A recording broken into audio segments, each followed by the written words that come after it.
رب. في بداية الفيديو بتاعتنا أول حاجة كالمعتاد بنترحم على كل أمواتنا، ربنا يرحمهم ويغفر لهم ويسامحهم ويجعل مثواهم الجنة ويجعل قبورهم روضة من رياض الجنة، وندعي لكل إخواتنا وجيراننا وحبايبنا ربنا يتم شفاهم على ألف خير ويشفي كل مرضانا ومرضى المسلمين أجمعين يا رب، وكل مرضانا بصفة عامة. أول حاجة النهاردة تعالوا نشيل الطاقة السلبية من بيوتنا، تعالوا نعطر البيوت بأحلى عطر بأقل تكلفة.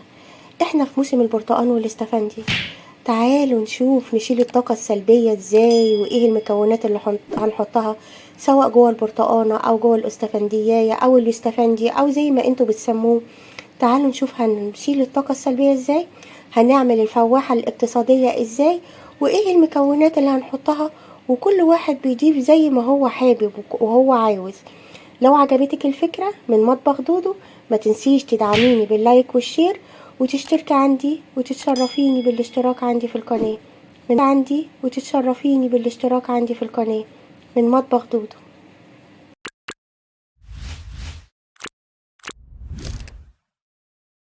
اول حاجة النهاردة طبعا احنا في الشتاء واغلبيتنا كلنا بنبقى مقفلين، بنبقى محتاجين حاجة كده بتبقى العطر بتاعها حلو. طبعا احنا في موسم الاستفندي والبرتقال، هنعمل احلى بخور واحلى ريحه، الجيران يخبطوا عليكي يقوليلك ايه الريحه التحفه اللي طالعه من عندك دي. طبعا احنا عندنا برتقان او استفندي المتاح عند حضرتك، بتجيبيه بتاكلي قلبه وقشره مش هنرميه، هنفرغه زي ما حضرتك شايفه كده. وبعد كده هنعمل في الاستفنديه فتحات او تخريمات، وهتحطي فيها البخور اللي حضرتك حباه. انا حاطه ورق الغار، ملح، حبة البركة، قرنفل، بخور، ملح. البخور السايب ممكن تجيبيه من عند العطار او اي زيوت عطرية انت حباها. اول حاجة هنولع الفحم مع بعض، دي اول حاجة احنا بعد ما فرغنا الاستفندي زي ما حضرتك شايفة كده، اول حاجة هنحط فيه ورق الغار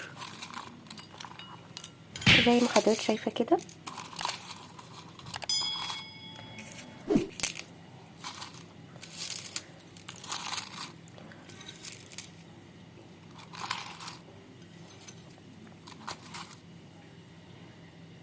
وبعد كده جبنا قطعتين فحم او الفحم اللي متواجد عند حضرتك ده فحم سريع، هنولع عليه زي ما حضرتك شايفة كده. احنا ولعنا الفحم وهنحطه على ورق الغار وهنحط عليه كل الاضافات بتاعتنا، حبة البركة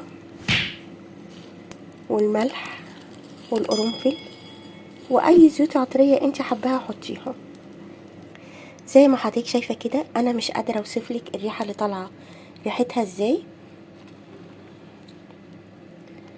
وبتبقى احلى فواحة واحلى حاجة عطرية انت بتعمليها، مش مكلفة. الاستفندي والبرتقال كتير قوي عندنا في الاسواق، واحنا في موسم الشتاء ومتوفر في كل الاماكن ورخيص مش غالي.